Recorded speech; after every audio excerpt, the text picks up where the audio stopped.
Hello dears, ഇപ്രാവശ്യത്തെ ഈദിന് നമുക്കൊരു ഹൈദരാബാദി ദം ബിരിയാണി ഉണ്ടാക്കുന്ന വീഡിയോ കണ്ടാലോ? അപ്പോൾ വളരെ പെട്ടെന്ന് തന്നെ വളരെ ടേസ്റ്റി ആയിട്ടുള്ള ഈ ഒരു ഹൈദരാബാദി ദം ബിരിയാണി എങ്ങനെ ഉണ്ടാക്കുന്നതെന്ന് നമുക്ക് വീഡിയോ കാണാം. ഇതുപോലെ ഒരു ചിക്കൻ മസാല അടിയിലിട്ടിട്ട് നമ്മൾ വേവിച്ച ചോറ് മുകളിലിട്ടിട്ടാണ് നമ്മളിതൊന്ന് ദം ചെയ്തെടുക്കുന്നത്.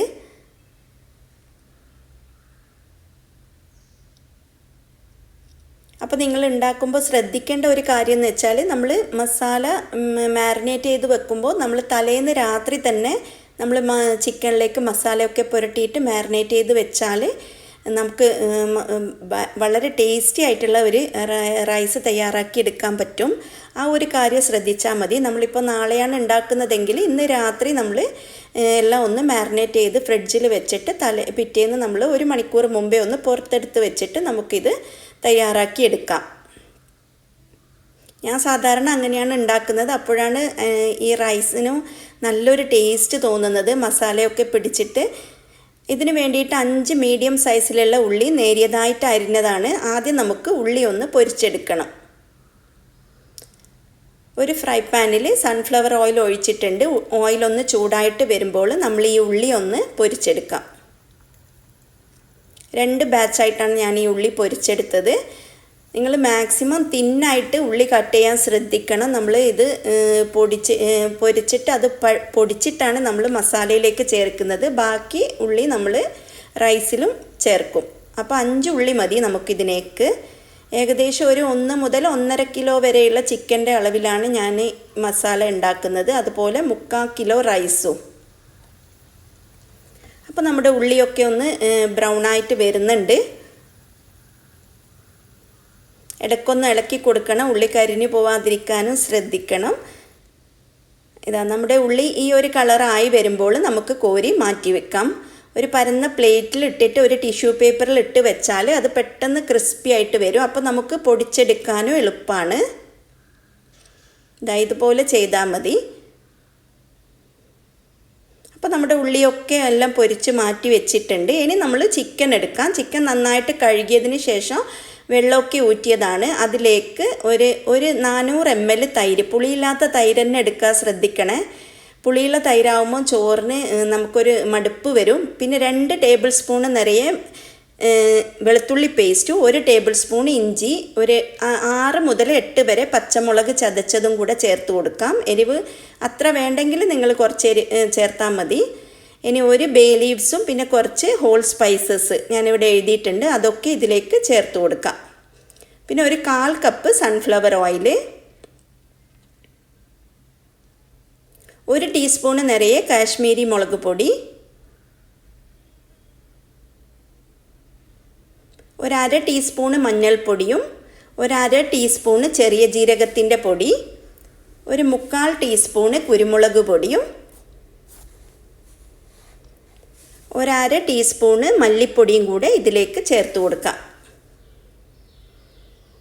പിന്നെ 2 ടീസ്പൂൺ നിറയെ ഉപ്പ് ഞാൻ ചേർക്കുന്നുണ്ട്. നമ്മുടെ മസാലക്കും ഒക്കെ ബിരിയാണി ആവുമ്പോൾ അല്പം ഉപ്പ് എന്തായാലും വേണം, എന്നാലേ ഇതൊക്കെ ഒരു ടേസ്റ്റ് വരികയുള്ളൂ. 2 ടീസ്പൂൺ നിറയെ ഉപ്പ് ചേർത്ത് കൊടുക്കുന്നുണ്ട്. ഇതൊരു 12 പീസ് ചിക്കൻ ഉണ്ട്, 1.5 കിലോ ചിക്കൻ ഉണ്ട്. അതിന് കണക്കായിട്ടാണ് ഞാൻ ഉപ്പ് ചേർത്തത്. അതുപോലെ 2 ചെറുനാരങ്ങയുടെ നീരും ഇതിലേക്ക് ചേർത്ത് കൊടുക്കുന്നുണ്ട്. കുരു അതിലായിപ്പോയിട്ടുണ്ട്, അത് ഞാൻ നീക്കിയിട്ടുണ്ട്. കുരുവില്ലാതെ ശ്രദ്ധിക്കണം. അപ്പോൾ ഞാൻ സാധാരണ മസാല ഉണ്ടാക്കുമ്പോൾ എനിക്ക് ഈ ലെമണൊക്കെ നന്നായിട്ട് ഞാൻ ചേർക്കും. അപ്പോഴാണ് അതിന് നല്ലൊരു ടേസ്റ്റ് വരുന്നത്. അപ്പോൾ എല്ലാം കൂടെ നമ്മളൊന്ന് യോജിപ്പിച്ചെടുത്തിട്ടുണ്ട്. നിങ്ങൾ കൈവച്ചിട്ട് നന്നായിട്ടൊന്ന് മിക്സ് ചെയ്തെടുക്കുക ഇതൊക്കെ.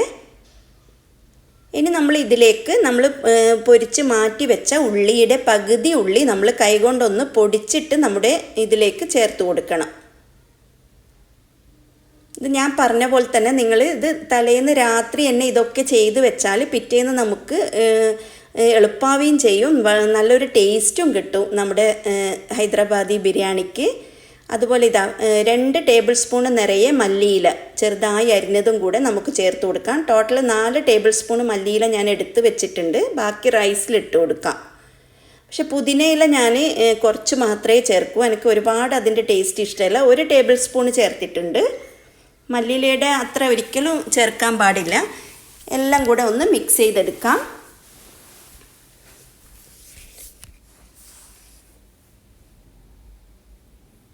ഒരു 3/4 കിലോൻ്റെ റൈസ് ഉണ്ടാക്കുന്നതിൻ്റെ അളവാണ് കേട്ടോ കാണിക്കുന്നത്. ഇനി ഇതൊന്ന് അടച്ചു വെച്ചിട്ട് നമുക്ക് ഫ്രിഡ്ജിൽ വെക്കാം. അഥവാ നിങ്ങൾക്ക് സമയമില്ലെങ്കിൽ ഒരു 6 മണിക്കൂറെങ്കിലും നിങ്ങളിതൊന്ന് മാരിനേറ്റ് ചെയ്ത് മാറ്റി വെക്കണം. ഈ പകുതി ഉള്ളിയും ബാക്കി മല്ലിയിലയും പുതിനയിലയിലും ഒക്കെ നമുക്ക് ചോറിലേക്ക് ചേർക്കാം.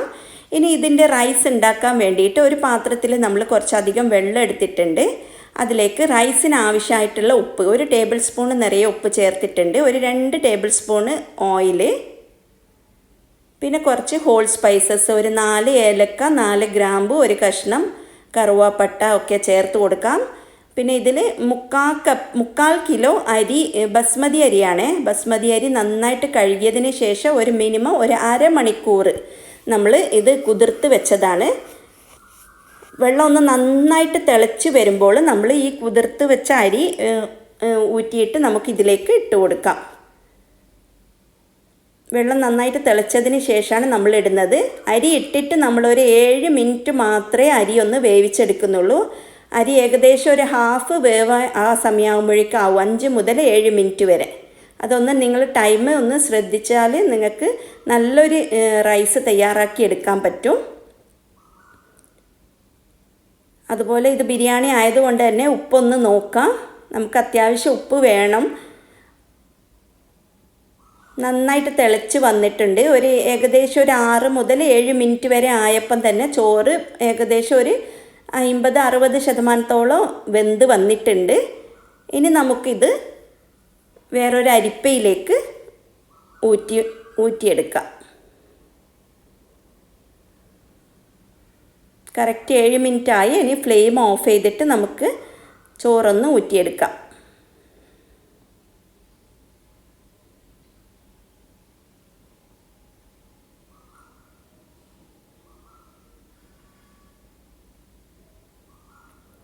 നല്ല ബസ്മതി റൈസ് തന്നെ നിങ്ങൾ എടുക്കാൻ ശ്രദ്ധിക്കണം. ലോങ് ഗ്രെയിൻ ആയിട്ടുള്ള ബസ്മതി റൈസ് ആകുമ്പോൾ നല്ല ടേസ്റ്റ് ഉണ്ടാവും.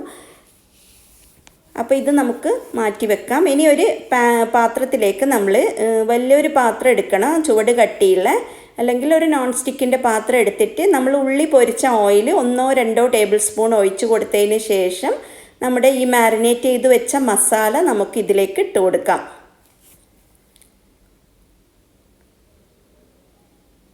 മസാല നിങ്ങൾ ഫ്രിഡ്ജിൽ വെച്ചതാണെങ്കിൽ നമ്മൾ 1 മണിക്കൂർ മുമ്പേ ഒന്ന് പുറത്തെടുത്ത് വെക്കാൻ ശ്രദ്ധിക്കണം.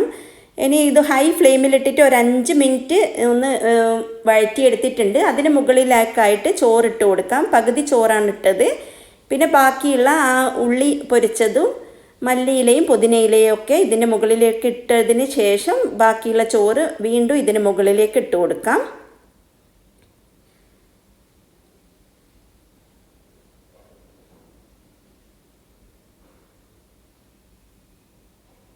നമ്മൾ ആദ്യം ഒരു ഹൈ ഫ്ലെയിമിലിട്ടിട്ട് 5 മിനിറ്റ്, മൊത്തത്തിൽ നമ്മളൊരു 30 മിനിറ്റാണ് ഇത് ദം ചെയ്തെടുക്കുന്നത്. ഇനി ഒരു മീഡിയം ഫ്ലെയിമിലിട്ടിട്ട് നമ്മളൊരു 15 മിനിറ്റും പിന്നെ ഒരു 10 മിനിറ്റ് ലോ ഫ്ലെയിമിലിട്ടിട്ടുമാണ് നമ്മൾ ഇത് ദം ചെയ്തെടുക്കുന്നത് ചോറ്. അഥവാ നിങ്ങൾ ഇത് ഫ്ലെയിം കൂട്ടി വെച്ചാൽ ഇത് കരിഞ്ഞു പോകാൻ സാധ്യതയുണ്ട്. അഥവാ അടി കട്ടിയില്ലാത്ത പാത്രമാണെങ്കിൽ നിങ്ങൾ എന്തെങ്കിലും ഒരു നോൺ സ്റ്റിക്കിൻ്റെ എന്തെങ്കിലും ഒരു പാൻ അടിയിൽ വെച്ചിട്ട് അതിന് മുകളിൽ നമ്മുടെ ചെമ്പ് വെച്ചിട്ട് നിങ്ങൾ ദം ചെയ്തെടുത്താൽ മതി. ഏകദേശം ഒരു 30 മിനിറ്റ് തന്നെയാണ് ഞാൻ വെച്ചത്. ആദ്യം ഒരു 5 മിനിറ്റ് ഹൈ ഫ്ലെയിമിലിട്ട് വെച്ച് പിന്നെ ഒരു 15 മിനിറ്റ് മീഡിയം പിന്നെ ഒരു 10 മിനിറ്റ് ലോ ഫ്ലെയിമിലിട്ടിട്ട് അടച്ചു വെച്ചിട്ട് നമ്മുടെ ഈ ചോറും ഇതൊക്കെ ഒന്ന് ദം ചെയ്തെടുക്കുക. അപ്പോഴേക്കും നമ്മുടെ ചിക്കനൊക്കെ ഒന്ന് വെന്ത് വന്നിട്ടുണ്ടാവും.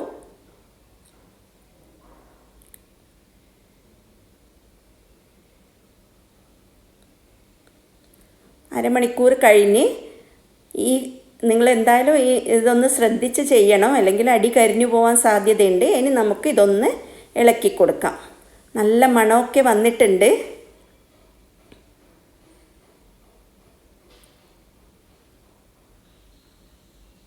എല്ലാം കൂടെ ഒന്ന് ഇതുപോലെ സാവധാനം ഒന്ന് യോജിപ്പിച്ചെടുക്കാം. ചിക്കനൊക്കെ വെന്ത് വന്നിട്ടുണ്ട്. നിങ്ങളുടെ കയ്യിൽ സാഫ്രോൺ ഉണ്ടെങ്കിൽ കുറച്ചൊരു 1/2 ടീസ്പൂണ് സാഫ്രോണ് കുറച്ച് വെള്ളത്തിൽ കുതിർത്ത് വെച്ചിട്ട് നേരത്തെ നമ്മൾ ദം ചെയ്യുമ്പോൾ ആ റൈസിന് മുകളിലേക്കായിട്ട് ഒഴിച്ചു കൊടുക്കാം കേട്ടോ. ഞാൻ എൻ്റെ കയ്യിലില്ലാത്തത് കൊണ്ട് അത് ആഡ് ചെയ്തിട്ടില്ല. ഇല്ലായിട്ടും ഇതിന് ടേസ്റ്റിനൊന്നും വലിയ കുഴപ്പമൊന്നുമില്ല, നല്ല ടേസ്റ്റാണ്. ഇതുപോലെ എല്ലാം നമുക്ക് സാവധാനം മിക്സ് ചെയ്തെടുക്കാം.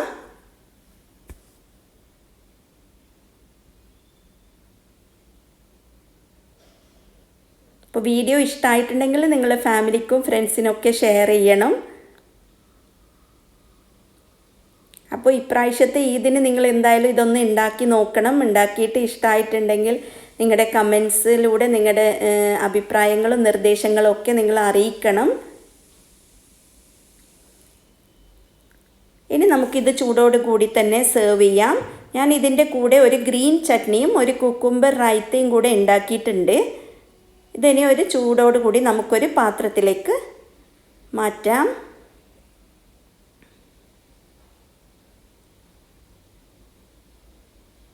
നമ്മുടെ സെർവിങ് ഡിഷിലേക്ക് നമ്മളിത് ഇട്ട് കൊടുത്തിട്ടുണ്ട്.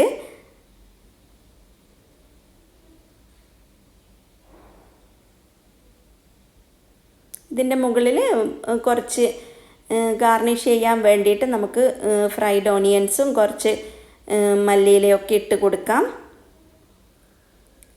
അപ്പോൾ നമ്മുടെ ഈ ഗ്രീൻ ചട്നി കൂട്ടിയിട്ട് ഇത് കഴിക്കുമ്പോൾ ഭയങ്കര രുചിയാണ്.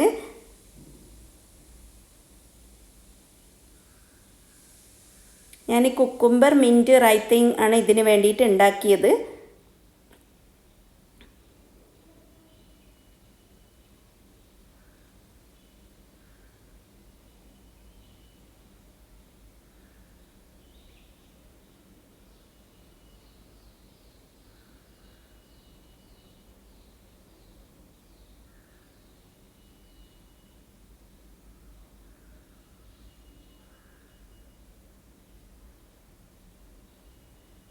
ചിക്കനൊക്കെ നന്നായിട്ട് വെന്ത് വന്നിട്ടുണ്ട്.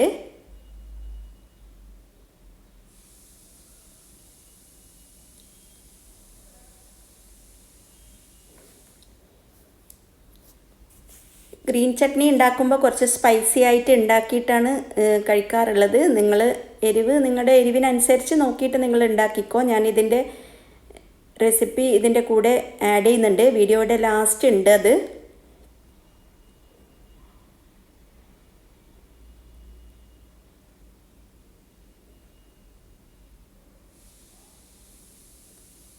അപ്പോൾ ഇതുപോലുള്ള വീഡിയോസിന് വേണ്ടിയിട്ട് നമ്മുടെ ചാനൽ സബ്സ്ക്രൈബ് ചെയ്യാനും മറക്കരുത്.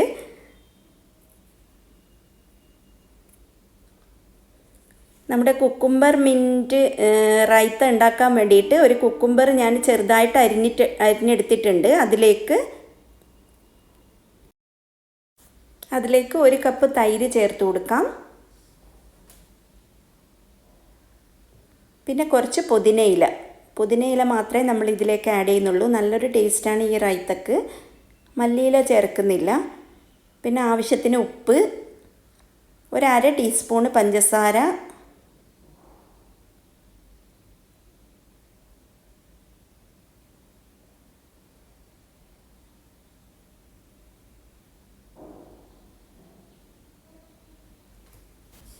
ഒരു നുള്ളി ചെറിയ ജീരകത്തിൻ്റെ പൊടി, 1/2 ടീസ്പൂൺ ചെറിയ ജീരകത്തിൻ്റെ പൊടി ചേർത്താം. 1/2 ടീസ്പൂണ് അതുപോലെ കുരുമുളക് പൊടി, പിന്നെ ഒരു പിഞ്ച് ചുവപ്പും നമ്മുടെ മുളക് പൊടി, അതും കൂടെ ഇട്ട് നന്നായിട്ടൊന്ന് മിക്സ് ചെയ്യാം.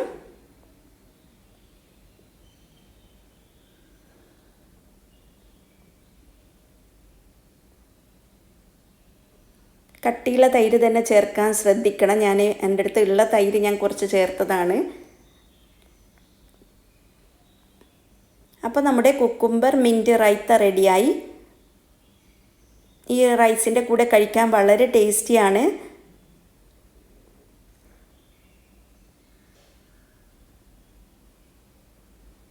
ഇനി നമുക്കൊരു ഗ്രീൻ ചട്നിയും കൂടെ തയ്യാറാക്കിയെടുക്കാം.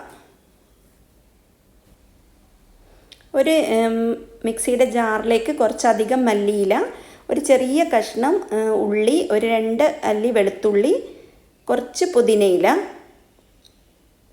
പിന്നെ ആവശ്യത്തിന് ഉപ്പ്, പിന്നെ എരിവിനനുസരിച്ച് പച്ചമുളക്, പിന്നെ ഒരു ചെറുനാരങ്ങയുടെ നീരും കൂടെ ചേർത്ത് കൊടുക്കാം. നിങ്ങൾ കൂടുതൽ ക്വാണ്ടിറ്റി ഉണ്ടാക്കുന്നുണ്ടെങ്കിൽ നമ്മൾ പിന്നെ പച്ചമുളക് അതിന് അനുസരിച്ച് കൂടുതൽ ചേർക്കാം. ഞാനിപ്പോൾ 2 പച്ചമുളകാണ് ചേർത്തത്. നന്നായിട്ട് 1-2 ടേബിൾ സ്പൂൺ വെള്ളം ഒഴിച്ചിട്ട് നമുക്ക് അരച്ചെടുക്കാം. അപ്പോൾ നമ്മുടെ ടേസ്റ്റി ആയിട്ടുള്ള മിൻറ്റ് ചട്നിയും റെഡിയായി.